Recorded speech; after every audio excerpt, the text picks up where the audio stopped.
ಸಂಬಂಧಪಟ್ಟಂತೆ ಮತ್ತಷ್ಟು ಮಾಹಿತಿಯನ್ನು ಕೊಡೋದಕ್ಕೆ ನಮ್ಮ ಪೊಲಿಟಿಕಲ್ ರಿಪೋರ್ಟರ್ ಸುರೇಶ್ ನೇರ ಸಂಪರ್ಕದಲ್ಲಿ ನ್ಯೂಸ್ ಡೆಸ್ಕ್ನಿಂದ ಜಾಯ್ನ್ ಆಗಿದ್ದಾರೆ. ಸುರೇಶ್, ಹೈಕಮಾಂಡ್ ಬುಲಾವ್ ಕೊಡುತ್ತಾ ಡಿ ಕೆ ಶಿವಕುಮಾರ್ ಅವರಿಗೆ ಆ ಚಾನ್ಸಸ್ ಇದೆಯಾ? ನಾಗೇಂದ್ರ ಬಾಬು, ಆ ಥರದ ಸಾಧ್ಯತೆ ಖಂಡಿತವಾಗ್ಲೂ ದಟ್ಟವಾಗಿರ್ತಕ್ಕಂಥದ್ದು. ಅದರ ಭಾಗವಾಗಿಯೇ ಎಲ್ಲೋ ಒಂದು ಕಡೆ ಡಿ ಕೆ ಶಿವಕುಮಾರ್ ಮೌನವಾಗಿದ್ದಾರೆ ಅಂತಕ್ಕಂಥದ್ದು ರಾಜಕೀಯ ವಿಶ್ಲೇಷಣೆ. ಸದ್ಯಕ್ಕೆ ಈಗ ಇರ್ತಕ್ಕಂಥದ್ದು ಅಂದರೆ ಅಸಲಿ ಪಿಕ್ಚರ್ ಈಗಲೇ ಶುರುವಾಗಿರ್ತಕ್ಕಂಥ ಪವರ್ ಶೇರಿಂಗ್ ಫೈಟ್ ಏನಿದೆ ಅದು ಈವರೆಗೂ ಕೂಡ ಕೇವಲ ಅದರ ಟ್ರೈಲರ್ ಅಷ್ಟೇ ಇದ್ದಿದ್ದು. ಈಗ ಅದರ ಅಸಲಿ ಪಿಕ್ಚರ್ ಆಗಿರ್ತಕ್ಕಂಥದ್ದು. ಡಿ ಕೆ ಶಿವಕುಮಾರ್ ಅವರ ರಾಜಕೀಯ ತಂತ್ರಗಾರಿಕೆಗಳೇ ಹಾಗೆ, ಅದರ ಪಟ್ಟುಗಳೇ ಹಾಗೆ ಇರ್ತಕ್ಕಂಥದ್ದು. ನೋಡಿ, ಕಳೆದ 1 ವರ್ಷದಿಂದ ಸತತವಾಗಿ ಹೈಕಮಾಂಡ್ ಮುಂದೆ ಏನೆಲ್ಲ ಬೇಡಿಕೆ ಅಂತಂದರೆ, ಒಂದು ಅವಕಾಶ ಮಾಡಿಕೊಡಿ ಅಂತ ಹೇಳಿ, ಸಿ ಎಂ ಸ್ಥಾನ ಬದಲಾವಣೆ ಮಾಡಿಕೊಡಿ ಅಂತ ಹೇಳಿ ಸಾಕಷ್ಟು ಅದು ಶಾಸಕರ ಮೂಲಕ ಒತ್ತಡ ಹಾಕಿದ್ದಾಯಿತು, ಅವರು ಭೇಟಿ ಆಯಿತು, ಖರ್ಗೆ ಮೂಲಕ ಒತ್ತಡ ಮಾಡಿಸಿದ್ದಾಯಿತು. ಎಲ್ಲಿಯೂ ಕೂಡ ಹೈಕಮಾಂಡ್ ಅವರಿಗೆ ಸಕಾರಾತ್ಮಕ ಸ್ಪಂದನೆಯನ್ನು ಕೊಡಲಿಲ್ಲ. ಅಷ್ಟೇ ಅಲ್ಲ, ಡಿ ಕೆ ಶಿವಕುಮಾರ್ ಅವರಿಗೆ ರಾಹುಲ್ ಗಾಂಧಿ ಅವರು, ಸೋನಿಯಾ ಗಾಂಧಿ ಅವರು ನೇರ ಭೇಟಿಗೆ, ನಾಯಕತ್ವದ ಬದಲಾವಣೆ ವಿಚಾರವಾಗಿ ಮಾತುಕತೆಯನ್ನು ಆಡೋದಕ್ಕೆ ಅವಕಾಶವನ್ನು ಕೊಡಲಿಲ್ಲ. ಈಗ ಕಾಲ ಪಕ್ವ ಆಗ್ತಾ ಇರ್ತಕ್ಕಂಥದ್ದು ನಾಗೇಂದ್ರ ಬಾಬು. ಸೊ ಅದರ ಭಾಗವಾಗಿ ಈಗ ಡಿ ಕೆ ಶಿವಕುಮಾರ್ ಮೌನವಾಗಿದ್ದಾರೆ ಅಂತ. ಈಗ ನೋಡಿ, ಒಂದು ವಿಚಾರ, ಈಗ ಪ್ರಮುಖವಾಗಿ ಈಗ ಹೋಗಿರೋ ಇಷ್ಟು ಜನರು ಕೂಡ ಸಿಎಂ ಟೀಮಲ್ಲಿ, ಸಿಎಂ ಆಪ್ತವಲದಲ್ಲಿ ಗುರುತಿಸ್ಕೊಂಡಂಥವ್ರು. ಒಂದು ವೇಳೆ ಹೈಕಮಾಂಡ್ ನೇರವಾಗಿ ಸಿಎಂ ಅನ್ನ ಕಾಂಟ್ಯಾಕ್ಟ್ ಮಾಡಿ ಯಾಕೆ ಇವರೆಲ್ಲ ಬರ್ತಿದ್ದಾರೆ, ಇವನ್ನೆಲ್ಲ ಸೈಲೆಂಟ್ ಮಾಡಿ ಅಂತೇಳಿ ಅವ್ರ ಮೇಲೆ ಜವಾಬ್ದಾರಿ ಕೊಟ್ಟರೆ, ನಾಗೇಂದ್ರ ಬಾಬು, ಸಾಧ್ಯತೆ ಅದು ಒಂದು ಆದರೂ ಕೂಡ. ಆದರೆ ಈಗ ಇರ್ತಕ್ಕಂಥ ಒತ್ತಡ 20ರಿಂದ 30 ಜನ ಶಾಸಕರ ಒತ್ತಡ ಬರ್ತಾ ಇರ್ತಕ್ಕಂಥ, ಅಂದರೆ ಹಿರಿಯ ಶಾಸಕರ ಒತ್ತಡ ಬರ್ತಾ ಇರ್ತಕ್ಕಂಥದ್ದು. ಸೊ ಈ ಸಂದರ್ಭದಲ್ಲಿ ಕೇವಲ ಸಿದ್ದರಾಮಯ್ಯ ಒಬ್ಬರನ್ನೇ ಪರಿಗಣನೆ ತೆಗೆದುಕೊಂಡು ಸಿದ್ದರಾಮಯ್ಯ ಒಬ್ಬರ ಮೂಲಕವೇ ಇದನ್ನು ಆಪರೇಟ್ ಮಾಡೋದಕ್ಕೆ ಅಷ್ಟು ಸುಲಭ ಇಲ್ಲ. ಯಾಕೆಂತಂದ್ರೆ ಸಿಎಂ ಮತ್ತು ಡಿ ಸಿ ಎಂ ಏನೇ ಮಾಡ್ಕೊಂಡ್ರು ಕೂಡ ನಾಯಕತ್ವ ಬದಲಾವಣೆ ನೀವೇನೇ ಮಾಡ್ಕೊಳ್ಳಿ, ಮೊದಲು ನಮಗೆ ಅವಕಾಶ ಮಾಡಿಕೊಡಿ ಅಂತ ಹೇಳಿ ಹಿರಿಯ ಶಾಸಕರು ಹೋಗಿರ್ತಕ್ಕಂಥದ್ದು. ಸೊ ಈಗ ಆಗಬೇಕು ಅಂತಂದ್ರೆ, ಈಗ ಎಲ್ಲಾ ಶಾಸಕರು ಹೋಗಿದ್ದಾರೆ, ಈ ಸಮಸ್ಯೆ ಜಟಿಲ ಆಗಬೇಕು, ಆಗ ಡಿ ಕೆ ಶಿವಕುಮಾರ್ ಅವರಿಗೆ ಬುಲಾವ್ ಕೊಡಬೇಕು, ಆಗ ಇದೆಲ್ಲವೂ ಕೂಡ ಸಾಧ್ಯತೆಗಳಿರುತ್ತೆ. ಥ್ಯಾಂಕ್ ಯು ಸುರೇಶ್, ನಿಮ್ಮೆಲ್ಲ ನೋಡಿ. ಇನ್ನು ಮತ್ತೊಂದು ವಿಚಾರ ಅಂತಂದ್ರೆ, ಇವತ್ತು ರಾಜ್ಯದಲ್ಲಿ ಸಾಲು ಸಮಸ್ಯೆಗಳು ತಾಂಡವವಾಡ್ತಾ ಇದೆ. ಆದರೆ ಜನಸಾಮಾನ್ಯರ ಗೋಳನ್ನ ಕೇಳಬೇಕಾದಂಥ ಜನಪ್ರತಿನಿಧಿಗಳು ದೆಹಲಿ ಟೂರ್ ಅನ್ನ ಹೊರಟಿದ್ದಾರೆ. ಕಾಂಗ್ರೆಸ್ ಹಿರಿಯ ಶಾಸಕರ ನಡೆಗೆ ಜನಾಕ್ರೋಶ ಸ್ಫೋಟಗೊಂಡಿದೆ. ನೋಡ್ಕೊಂಬನ್ನಿ ನೀವೇ.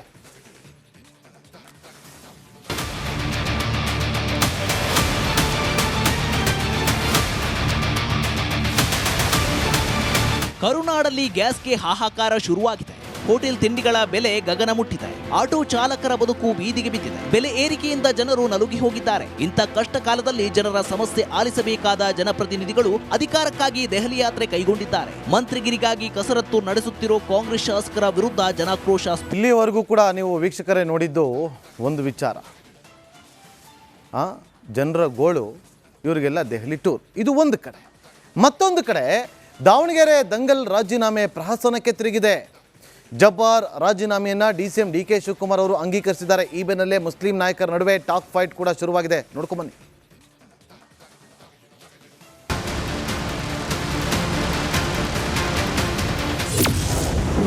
ರಾಜೀನಾಮೆ ಪ್ರಹಸನಕ್ಕೆ ತಿರುಗಿದ ದಂಗಲ್. ಸಸ್ಪೆಂಡ್ ಮಾಡುವ ಮುನ್ನವೇ ಜಬ್ಬಾರ್ ರಿಸೈನ್. ಅಂದು ಸಲೀಂ ಅಹಮದ್ ಸಿಡಿಸಿದ್ದ ಆ ಒಂದು ಬಾಂಬ್ ಕಾಂಗ್ರೆಸ್ನಲ್ಲಿ ಬಿರುಗಾಳಿಯನ್ನೇ ಎಬ್ಬಿಸಿದೆ. ಒಂದೊಂದು ವಿಕೆಟ್ಗಳು ಉರುಳೋಕೆ ಶುರುವಾಗಿವೆ. ದಾವಣಗೆರೆ ದಕ್ಷಿಣ ದಂಗಲ್ ರಾಜೀನಾಮೆ ಪ್ರಹಸನಕ್ಕೆ ತಿರುಗಿದೆ. ಹೈಕಮಾಂಡ್ ಸಸ್ಪೆಂಡ್ ಮಾಡುವ ಮುನ್ನವೇ ಕೆಪಿಸಿಸಿ ಅಲ್ಪಸಂಖ್ಯಾತ ಘಟಕದ ಅಧ್ಯಕ್ಷ ಸ್ಥಾನಕ್ಕೆ ಜಬ್ಬಾರ್ ರಾಜೀನಾಮೆ ನೀಡಿದ್ದಾರೆ. ಜಬ್ಬಾರ್ ರಾಜೀನಾಮೆಯನ್ನ ಕೆಪಿಸಿಸಿ ಅಧ್ಯಕ್ಷ ಡಿ ಕೆ ಶಿವಕುಮಾರ್ ಅಂಗೀಕರಿಸಿದ್ದಾರೆ. ಕೆಪಿಸಿಸಿ ಅಲ್ಪಸಂಖ್ಯಾತ ಘಟಕ ವಿಸರ್ಜನೆ. ಇನ್ನು ಜಬ್ಬಾರ್ ರಾಜೀನಾಮೆ ಬೆನ್ನಲ್ಲೇ ಕೆಪಿಸಿಸಿ ಅಲ್ಪಸಂಖ್ಯಾತ ಘಟಕವನ್ನೇ ವಿಸರ್ಜನೆ ಮಾಡಲಾಗಿದೆ. ನಿನ್ನೆ ಕೆಪಿಸಿಸಿ ಅಲ್ಪಸಂಖ್ಯಾತ ಘಟಕಕ್ಕೆ ಜಬ್ಬಾರ್ ರಾಜೀನಾಮೆ ನೀಡಿದ್ರು. ಈ ಬೆನ್ನಲ್ಲೇ ಜಬ್ಬಾರ್ ರಾಜೀನಾಮೆ ಅಂಗೀಕರಿಸಿದ ಡಿ ಕೆ ಶಿವಕುಮಾರ್ ಕೆಪಿಸಿಸಿ ಅಲ್ಪಸಂಖ್ಯಾತ ಘಟಕ ವಿಸರ್ಜಿಸಿ ಆದೇಶಿಸಿದ್ದಾರೆ. ಕಾಂಗ್ರೆಸ್ನಲ್ಲಿ ಮುಸ್ಲಿಂ ನಾಯಕತ್ವದ ಫೈಟ್. ಜಮೀರ್ಗೆ ಟಾಂಗ್ ಕೊಟ್ರ ರಿಜ್ವಾನ್ ಅರ್ಷದ್. ದಾವಣಗೆರೆಯಲ್ಲಿ ಕಾಂಗ್ರೆಸ್ ಮುಖಂಡರೇ ಪಕ್ಷ ವಿರೋಧಿ ಚಟುವಟಿಕೆ ಮಾಡಿದ್ದಾರೆ ಎಂದು ಗುಡುಗಿದ್ದ ರಿಜ್ವಾನ್ ಅರ್ಷದ್ ಈಗ ಮತ್ತೊಂದು ಬಾಂಬ್ ಸಿಡಿಸಿದ್ದಾರೆ. ಕೆಲವರು ನನ್ನ ಬಿಟ್ಟರೆ ಮುಸ್ಲಿಮರಿಗೆ ನಾಯಕರಿಲ್ಲ ಅಂದುಕೊಂಡಿದ್ದಾರೆ ಎಂದು ಪರೋಕ್ಷವಾಗಿ ಜಮೀರ್ ಅಹಮದ್ ವಿರುದ್ಧ ಶಾಸಕ ರಿಜ್ವಾನ್ ಅರ್ಷದ್ ಟಾಂಗ್ ಕೊಟ್ಟಿದ್ದಾರೆ. ಅಬ್ದುಲ್ ಜಬ್ಬಾರ್ಗೆ ಟಿಕೆಟ್ ನೀಡುವಂತೆ ಹೇಳಿದ್ವಿ. ಕೆಲವು ಅಲ್ಲಿ ಆಗಿರ್ತಕ್ಕಂಥ ವಿದ್ಯಮಾನದ ಬಗ್ಗೆ ಚರ್ಚೆ ಆಗ್ತಾ ಇದೆ ಪಾರ್ಟಿಯಲ್ಲಿ ಅಷ್ಟೇ. ನಾವು ಸ್ಪಷ್ಟನೆ ಕೊಟ್ಟಿರ್ತಕ್ಕಂಥದ್ದು, ಪಕ್ಷದ ಕಡೆಯಿಂದ ಸಮುದಾಯಕ್ಕೆ ಅನ್ಯಾಯ ಆಗಿಲ್ಲ. ನಮ್ಮ ಸಮುದಾಯದ ನಾಯಕರು ಒಬ್ಬ ಮುಸ್ಲಿಂ ಅಭ್ಯರ್ಥಿನ ಕೊಡಿ ಅಂತ ಕೇಳಿಲ್ಲ, ಜಬ್ಬಾರ್ನ ಮಾತ್ರ ಕೇಳಿದ್ದು. ಅವ್ರು ಬಿಟ್ಟರೆ ಬೇರೆ ಪರ್ಯಾಯ ಹೆಸರು ಕೊಟ್ಟಿಲ್ಲ. ಮುಸ್ಲಿಮರಿಗೆ ಟಿಕೆಟ್ ಕೈ ತಪ್ಪಿದ ಸತ್ಯ ಬಿಚ್ಚಿಟ್ಟ ರಿಜ್ವಾನ್. ನಮ್ಮ ಯಾಸೀರ್ ಪಠಾಣ್ ಬಹಳ ಜಗಳ ಮಾಡಿದ್ರು ಆ ಮೀಟಿಂಗ್ ಅಲ್ಲಿ. ಒಂದ್ ಹೆಸರು ಯಾಕೆ ಕೊಡಬೇಕು, ಅಲ್ಲಿ ಯುವಕರು ಕೂಡ ಇರ್ತಾರೆ, ಲೋಕಲ್ ಕ್ಯಾಂಡಿಡೇಟ್ಸ್ ಬೇರೆ ಕೂಡ ಇರ್ತಾರೆ, ಅವ್ರ ಹೆಸರು ಕೂಡ ಸೂಚನೆ ಮಾಡೋಣ ಅಂತ ನಮ್ಮ ಯಾಸಿರ್ ಪಠಾಣ್ ಕೇಳಿದ್ರು. ಅದು ಒಪ್ಪಲಿಲ್ಲ, ಅವರು ಹಠ ಮಾಡಿದ್ರು. ಮತ್ತೆ ಎಲ್ಲ ಲೀಡರ್ಸ್ ಆಯ್ತು ಒಂದೇ ಕೇಳೋಣ, ಕೊಟ್ರೆ ಅವ್ರು ಕೊಳ್ಳಿ ಅಂತ ತೀರ್ಮಾನ ಮಾಡಿ ಮುಖ್ಯಮಂತ್ರಿ ಹತ್ರ ಹೋಗಿದ್ವಿ. ಮುಖ್ಯಮಂತ್ರಿ ಸಮ್ಮುಖದಲ್ಲೇ ಸಭೆ ನಡೆಯುವಾಗ, ಮಾತುಕತೆ ನಡೆಯುವಾಗ ಒಬ್ರು ನಾಯಕರು ಹೆಸರು ಇನ್ನು ನಾನು ಹೇಳಕ್ಕೆ, ಯಾರ ಹೆಸರು ನಾನು ಹೇಳಕ್ಕೆ ತಯಾರಿಲ್ಲ, ಕೊಟ್ರೆ ಜಬ್ಬಾರ್ ಕೊಡಿ, ಇಲ್ಲ ಅಂದ್ರೆ ಯಾರಿಗಾದ್ರೂ ಬೇರೆ ಸಮುದಾಯಕ್ಕೆ ಕೊಡಿ ಅಂತ ಹೇಳಿರೋದು ಎಲ್ಲರ ಮುಂದೆ ಇದೆ. ಸೊ ಇವತ್ತು ಬೇರೆಯವ್ರಿಗೆ ಆಪಾದನೆ ಮಾಡೋದು, ದೂರ ಸಲ್ಲಿಸೋದು ಅದೇನು? ನೀವು ಸಂತೋಷ ಪಡ್ಬೇಕಲ್ಲ. ನನ್ಗೋಸ್ಕರ ಎಷ್ಟು ಜನ ಹೋರಾಟ ಮಾಡಿದ್ರು, ಒಬ್ಬ ವ್ಯಕ್ತಿಗೋಸ್ಕರ ಇಡೀ ಸಮುದಾಯದ ಒಂದು ಟಿಕೆಟ್ ತಪ್ಪೋದ್ರೂ ನನ್ನ ಬಗ್ಗೆ ಎಲ್ಲರೂ ಹೋರಾಟ ಮಾಡಿದ್ರು ಅಂತ ಸಂತೋಷ ಪಡ್ಕೋಬೇಕು. ವ್ಯಕ್ತಿಪರ ಹೋರಾಟ, ಅವರಿಂದ ಟಿಕೆಟ್ ತಪ್ಪಿದೆ. ಅಲ್ಪಸಂಖ್ಯಾತರಿಗೆ, ಮುಸಲ್ಮಾನ್ ಅಭ್ಯರ್ಥಿಗೆ ಟಿಕೆಟ್ ಕೊಡಿ ಅಂತ ಹೋರಾಟ ಮಾಡಿದೆ ಆದ್ರೆ ಸಿಕ್ತಿತ್ತು. ವ್ಯಕ್ತಿಪರ ಹೋರಾಟ ಮಾಡಿದ್ದಕ್ಕೆ ಒಂದೇ ವ್ಯಕ್ತಿ ಇಲ್ಲ ಅಂದ್ರೆ ಬೇಡ ಅಂತ ಆ ಮಟ್ಟಕ್ಕೆ ಹೋಗಿದ್ದಕ್ಕೆ ತಪ್ಪೋಗಿದೆ ಅಂತ ನಾನು ಹೇಳ್ತಾ ಇದ್ದೀನಿ. ಅದೆಲ್ಲ ಪಕ್ಷದ ಎಲ್ಲ ಹಿರಿಯರಿಗೆ ಗೊತ್ತಿದೆ.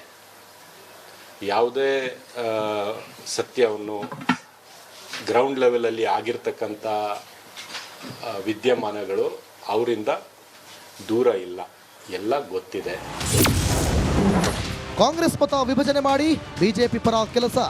ಯಾರು ಕಾಂಗ್ರೆಸ್ ಮತವನ್ನು ವಿಭಜನೆ ಮಾಡಿ ಬಿಜೆಪಿ ಗೆಲ್ಲಿಸಬೇಕು ಅಂತ ಹೋರಾಟ ಮಾಡಿದ್ರು, ಯಾರು ಬೇರೆ ಬೇರೆ ಇಡೀ ರಾಜ್ಯದ ಬೇರೆ ಬೇರೆ ಕಡೆಯಿಂದ ಅವರ ಸಮರ್ಥಕರನ್ನು ಗ್ರೌಂಡ್ ಲೆವೆಲ್ ಕಳಿಸಿ ಕಾಂಗ್ರೆಸ್ ವಿರುದ್ಧ ಮತ ವಿಭಜನೆ ಆದರೆ ಬಿಜೆಪಿ ಗೆಲ್ಲಿ ಅಂತ ಆ ಉದ್ದೇಶದಿಂದ ಹೋಗಿ ಹೋರಾಟ ನಡೆಸಿದ್ದಾರೆ ಅಂತ ಎಲ್ಲ ಗೊತ್ತಿದೆ, ಪಕ್ಷಕ್ಕೆ ಗೊತ್ತಿದೆ. ನಾನು ಹೇಳ್ಬೇಕಂತದ್ದು ಏನಿಲ್ಲ. ರಾಜೀನಾಮೆ ಕೊಡ್ತಾರಾ ನಜೀರ್ ಅಹಮದ್? ಜಬ್ಬರ್ ಬೆನ್ನಲ್ಲೇ ಸಿಎಂ ರಾಜಕೀಯ ಕಾರ್ಯದರ್ಶಿ ಹಾಗೂ ಎಂಎಲ್ಸಿ ನಜೀರ್ ಅಹಮದ್ ಕೂಡ ರಾಜೀನಾಮೆ ನೀಡಬಹುದು. ಹೈಕಮಾಂಡ್ ಸೂಚನೆ ಬೆನ್ನಲ್ಲೇ ಯಾವುದೇ ಕ್ಷಣದಲ್ಲಿ ರಿಸೈನ್ ಮಾಡಬಹುದು. ನಜೀರ್ ಅಹಮದ್ ರಾಜೀನಾಮೆ ಕೊಡಬಹುದು.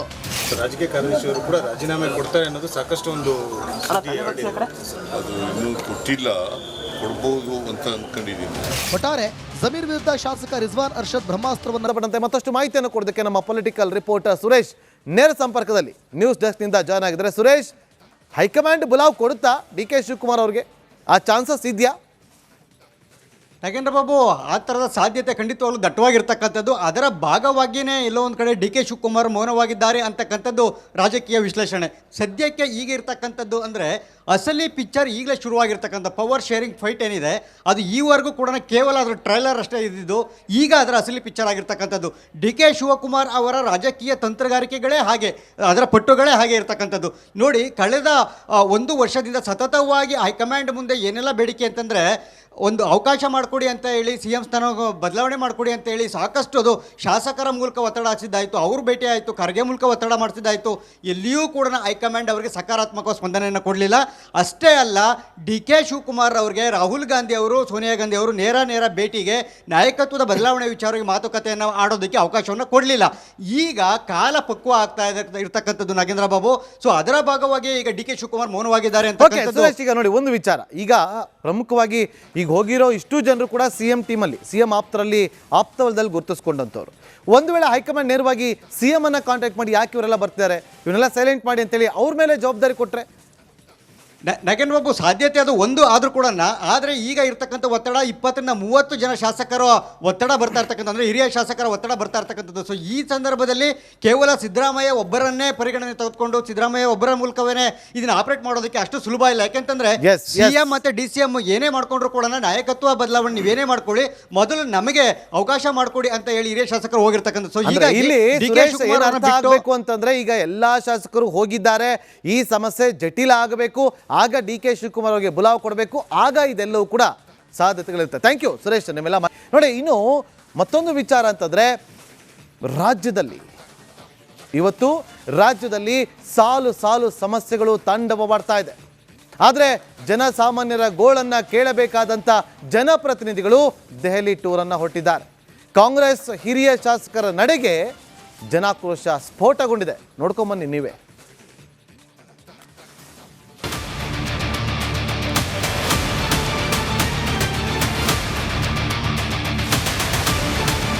ಕರುನಾಡಲ್ಲಿ ಗ್ಯಾಸ್ಗೆ ಹಾಹಾಕಾರ ಶುರುವಾಗಿದೆ. ಹೋಟೆಲ್ ತಿಂಡಿಗಳ ಬೆಲೆ ಗಗನ ಮುಟ್ಟಿದೆ. ಆಟೋ ಚಾಲಕರ ಬದುಕು ಬೀದಿಗೆ ಬಿದ್ದಿದೆ. ಬೆಲೆ ಏರಿಕೆಯಿಂದ ಜನರು ನಲುಗಿ ಹೋಗಿದ್ದಾರೆ. ಇಂಥ ಕಷ್ಟ ಕಾಲದಲ್ಲಿ ಜನರ ಸಮಸ್ಯೆ ಆಲಿಸಬೇಕಾದ ಜನಪ್ರತಿನಿಧಿಗಳು ಅಧಿಕಾರಕ್ಕಾಗಿ ದೆಹಲಿ ಯಾತ್ರೆ ಕೈಗೊಂಡಿದ್ದಾರೆ. ಮಂತ್ರಿಗಿರಿಗಾಗಿ ಕಸರತ್ತು ನಡೆಸುತ್ತಿರೋ ಕಾಂಗ್ರೆಸ್ ಶಾಸಕರ ವಿರುದ್ಧ ಜನಾಕ್ರೋಶ. ಇಲ್ಲಿವರೆಗೂ ಕೂಡ ನೀವು ವೀಕ್ಷಕರೇ ನೋಡಿದ್ದು ಒಂದು ವಿಚಾರ, ಜನರ ಗೋಳು, ಇವರಿಗೆಲ್ಲ ದೆಹಲಿ ಟೂರ್. ಇದು ಒಂದು ಕಡೆ. ಮತ್ತೊಂದು ಕಡೆ ದಾವಣಗೆರೆ ದಂಗಲ್ ರಾಜೀನಾಮೆ ಪ್ರಹಸನಕ್ಕೆ ತಿರುಗಿದೆ. ಜಬ್ಬಾರ್ ರಾಜೀನಾಮೆಯನ್ನು DCM DK ಶಿವಕುಮಾರ್ ಅವರು ಅಂಗೀಕರಿಸಿದ್ದಾರೆ. ಈ ಬೆನ್ನಲ್ಲೇ ಮುಸ್ಲಿಂ ನಾಯಕರ ನಡುವೆ ಟಾಕ್ ಫೈಟ್ ಕೂಡ ಶುರುವಾಗಿದೆ. ನೋಡ್ಕೊಂಬನ್ನಿ.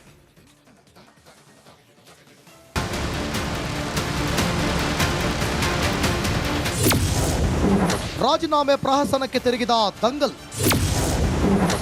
ಸಸ್ಪೆಂಡ್ ಮಾಡುವ ಮುನ್ನವೇ ಜಬ್ಬಾರ್ ರಿಸೈನ್. ಅಂದು ಸಲೀಂ ಅಹಮದ್ ಸಿಡಿಸಿದ್ದ ಆ ಒಂದು ಬಾಂಬ್ ಕಾಂಗ್ರೆಸ್ನಲ್ಲಿ ಬಿರುಗಾಳಿಯನ್ನೇ ಎಬ್ಬಿಸಿದೆ. ಒಂದೊಂದು ವಿಕೆಟ್ಗಳು ಉರುಳೋಕೆ ಶುರುವಾಗಿವೆ. ದಾವಣಗೆರೆ ದಕ್ಷಿಣ ದಂಗಲ್ ರಾಜೀನಾಮೆ ಪ್ರಹಸನಕ್ಕೆ ತಿರುಗಿದೆ. ಹೈಕಮಾಂಡ್ ಸಸ್ಪೆಂಡ್ ಮಾಡುವ ಮುನ್ನವೇ ಕೆಪಿಸಿಸಿ ಅಲ್ಪಸಂಖ್ಯಾತ ಘಟಕದ ಅಧ್ಯಕ್ಷ ಸ್ಥಾನಕ್ಕೆ ಜಬ್ಬಾರ್ ರಾಜೀನಾಮೆ ನೀಡಿದ್ದಾರೆ. ಜಬ್ಬಾರ್ ರಾಜೀನಾಮೆಯನ್ನ ಕೆಪಿಸಿಸಿ ಅಧ್ಯಕ್ಷ DK ಶಿವಕುಮಾರ್ ಅಂಗೀಕರಿಸಿದ್ದಾರೆ. ಕೆಪಿಸಿಸಿ ಅಲ್ಪಸಂಖ್ಯಾತ ಘಟಕ ವಿಸರ್ಜನೆ. ಇನ್ನು ಜಬ್ಬಾರ್ ರಾಜೀನಾಮೆ ಬೆನ್ನಲ್ಲೇ ಕೆಪಿಸಿಸಿ ಅಲ್ಪಸಂಖ್ಯಾತ ಘಟಕವನ್ನೇ ವಿಸರ್ಜನೆ ಮಾಡಲಾಗಿದೆ. ನಿನ್ನೆ ಕೆಪಿಸಿಸಿ ಅಲ್ಪಸಂಖ್ಯಾತ ಘಟಕಕ್ಕೆ ಜಬ್ಬಾರ್ ರಾಜೀನಾಮೆ ನೀಡಿದ್ರು. ಈ ಬೆನ್ನಲ್ಲೇ ಜಬ್ಬಾರ್ ರಾಜೀನಾಮೆ ಅಂಗೀಕರಿಸಿದ DK ಶಿವಕುಮಾರ್ ಕೆಪಿಸಿಸಿ ಅಲ್ಪಸಂಖ್ಯಾತ ಘಟಕ ವಿಸರ್ಜಿಸಿ ಆದೇಶಿಸಿದ್ದಾರೆ. ಕಾಂಗ್ರೆಸ್ನಲ್ಲಿ ಮುಸ್ಲಿಂ ನಾಯಕತ್ವದ ಫೈಟ್. ಜಮೀರ್ಗೆ ಟಾಂಗ್ ಕೊಟ್ರ ರಿಜ್ವಾನ್ ಅರ್ಷದ್. ದಾವಣಗೆರೆಯಲ್ಲಿ ಕಾಂಗ್ರೆಸ್ ಮುಖಂಡರೇ ಪಕ್ಷ ವಿರೋಧಿ ಚಟುವಟಿಕೆ ಮಾಡಿದ್ದಾರೆ ಎಂದು ಗುಡುಗಿದ್ದ ರಿಜ್ವಾನ್ ಅರ್ಷದ್ ಈಗ ಮತ್ತೊಂದು ಬಾಂಬ್ ಸಿಡಿಸಿದ್ದಾರೆ. ಕೆಲವರು ನನ್ನ ಬಿಟ್ಟರೆ ಮುಸ್ಲಿಮರಿಗೆ ನಾಯಕರಿಲ್ಲ ಅಂದುಕೊಂಡಿದ್ದಾರೆ ಎಂದು ಪರೋಕ್ಷವಾಗಿ ಜಮೀರ್ ಅಹಮದ್ ವಿರುದ್ಧ ಶಾಸಕ ರಿಜ್ವಾನ್ ಅರ್ಷದ್ ಟಾಂಗ್ ಕೊಟ್ಟಿದ್ದಾರೆ. ಅಬ್ದುಲ್ ಜಬ್ಬಾರ್ಗೆ ಟಿಕೆಟ್ ನೀಡುವಂತೆ ಹೇಳಿದ್ವಿ. ಕೆಲವು ಅಲ್ಲಿ ಆಗಿರ್ತಕ್ಕಂಥ ವಿದ್ಯಮಾನದ ಬಗ್ಗೆ ಚರ್ಚೆ ಆಗ್ತಾ ಇದೆ ಪಾರ್ಟಿಯಲ್ಲಿ ಅಷ್ಟೇ. ನಾವು ಸ್ಪಷ್ಟನೆ ಕೊಟ್ಟಿರ್ತಕ್ಕಂಥದ್ದು ಪಕ್ಷದ ಕಡೆಯಿಂದ ಸಮುದಾಯಕ್ಕೆ ಅನ್ಯಾಯ ಆಗಿಲ್ಲ. ನಮ್ಮ ಸಮುದಾಯದ ನಾಯಕರು ಒಬ್ಬ ಮುಸ್ಲಿಂ ಅಭ್ಯರ್ಥಿನ ಕೊಡಿ ಅಂತ ಕೇಳಿಲ್ಲ, ಜಬ್ಬಾರ್ನ ಮಾತ್ರ ಕೇಳಿದ್ದು. ಅವ್ರು ಬಿಟ್ಟರೆ ಬೇರೆ ಪರ್ಯಾಯ ಹೆಸರು ಕೊಟ್ಟಿಲ್ಲ. ಮುಸ್ಲಿಮರಿಗೆ ಟಿಕೆಟ್ ಕೈ ತಪ್ಪಿದ ಸತ್ಯ ಬಿಚ್ಚಿಟ್ಟ ರಿಜ್ವಾನ್. ನಮ್ಮ ಯಾಸೀರ್ ಪಠಾಣ್ ಬಹಳ ಜಗಳ ಮಾಡಿದ್ರು ಆ ಮೀಟಿಂಗ್ ಅಲ್ಲಿ. ಒಂದ್ ಹೆಸರು ಯಾಕೆ ಕೊಡಬೇಕು? ಅಲ್ಲಿ ಯುವಕರು ಕೂಡ ಇರ್ತಾರೆ, ಲೋಕಲ್ ಕ್ಯಾಂಡಿಡೇಟ್ಸ್ ಬೇರೆ ಕೂಡ ಇರ್ತಾರೆ, ಅವ್ರ ಹೆಸರು ಕೂಡ ಸೂಚನೆ ಮಾಡೋಣ ಅಂತ ನಮ್ಮ ಯಾಸೀರ್ ಪಠಾಣ್ ಕೇಳಿದ್ರು. ಅದು ಒಪ್ಲಿಲ್ಲ. ಅವರು ಹಠ ಮಾಡಿದ್ರು. ಮತ್ತೆ ಎಲ್ಲ ಲೀಡರ್ಸ್ ಆಯ್ತು ಒಂದೇ ಕೇಳೋಣ, ಕೊಟ್ರೆ ಅವ್ರು ಕೊಳ್ಳಿ ಅಂತ ತೀರ್ಮಾನ ಮಾಡಿ ಮುಖ್ಯಮಂತ್ರಿ ಹತ್ರ ಹೋಗಿದ್ವಿ. ಮುಖ್ಯಮಂತ್ರಿ ಸಮ್ಮುಖದಲ್ಲೇ ಸಭೆ ನಡೆಯುವಾಗ, ಮಾತುಕತೆ ನಡೆಯುವಾಗ ಒಬ್ರು ನಾಯಕರು ಹೆಸರು ಇನ್ನು ನಾನು ಹೇಳಕ್ಕೆ, ಯಾರ ಹೆಸರು ನಾನು ಹೇಳಕ್ಕೆ ತಯಾರಿಲ್ಲ, ಕೊಟ್ರೆ ಜಬ್ಬಾರ್ ಕೊಡಿ, ಇಲ್ಲ ಅಂದ್ರೆ ಯಾರಿಗಾದ್ರೂ ಬೇರೆ ಸಮುದಾಯಕ್ಕೆ ಕೊಡಿ ಅಂತ ಹೇಳಿರೋದು ಎಲ್ಲರ ಮುಂದೆ ಇದೆ. ಸೊ ಇವತ್ತು ಬೇರೆಯವ್ರಿಗೆ ಆಪಾದನೆ ಮಾಡೋದು, ದೂರ ಸಲ್ಲಿಸೋದು ಅದೇನು? ನೀವು ಸಂತೋಷ ಪಡ್ಬೇಕಲ್ಲ. ನನ್ಗೋಸ್ಕರ ಎಷ್ಟೋ ಜನ ಹೋರಾಟ ಮಾಡಿದ್ರು, ಒಬ್ಬ ವ್ಯಕ್ತಿಗೋಸ್ಕರ ಇಡೀ ಸಮುದಾಯದ ಒಂದು ಟಿಕೆಟ್ ತಪ್ಪೋದ್ರೂ ನನ್ನ ಬಗ್ಗೆ ಎಲ್ಲರೂ ಹೋರಾಟ ಮಾಡಿದ್ರು ಅಂತ ಸಂತೋಷ ಪಡ್ಕೋಬಹುದು. ವ್ಯಕ್ತಿಪರ ಹೋರಾಟ, ಅವರಿಂದ ಟಿಕೆಟ್ ತಪ್ಪಿದೆ. ಅಲ್ಪಸಂಖ್ಯಾತರಿಗೆ, ಮುಸಲ್ಮಾನ್ ಅಭ್ಯರ್ಥಿಗೆ ಟಿಕೆಟ್ ಕೊಡಿ ಅಂತ ಹೋರಾಟ ಮಾಡಿದೆ ಆದ್ರೆ ಸಿಕ್ತಿತ್ತು. ವ್ಯಕ್ತಿಪರ ಹೋರಾಟ ಮಾಡಿದ್ದಕ್ಕೆ ಒಂದೇ ವ್ಯಕ್ತಿ ಇಲ್ಲ ಅಂದ್ರೆ ಬೇರೆ ಬೇಡ ಅಂತ ಆ ಮಟ್ಟಕ್ಕೆ ಹೋಗಿದ್ದಕ್ಕೆ ತಪ್ಪೋಗಿದೆ ಅಂತ ನಾನು ಹೇಳ್ತಾ ಇದ್ದೀನಿ. ಅದೆಲ್ಲ ಪಕ್ಷದ ಎಲ್ಲ ಹಿರಿಯರಿಗೆ ಗೊತ್ತಿದೆ. ಯಾವುದೇ ಸತ್ಯವನ್ನು ಗ್ರೌಂಡ್ ಲೆವೆಲಲ್ಲಿ ಆಗಿರ್ತಕ್ಕಂಥ ವಿದ್ಯಮಾನಗಳು ಅವರಿಂದ ದೂರ ಇಲ್ಲ, ಎಲ್ಲ ಗೊತ್ತಿದೆ. ಕಾಂಗ್ರೆಸ್ ಮತ ವಿಭಜನೆ ಮಾಡಿ ಬಿಜೆಪಿ ಪರ ಕೆಲಸ.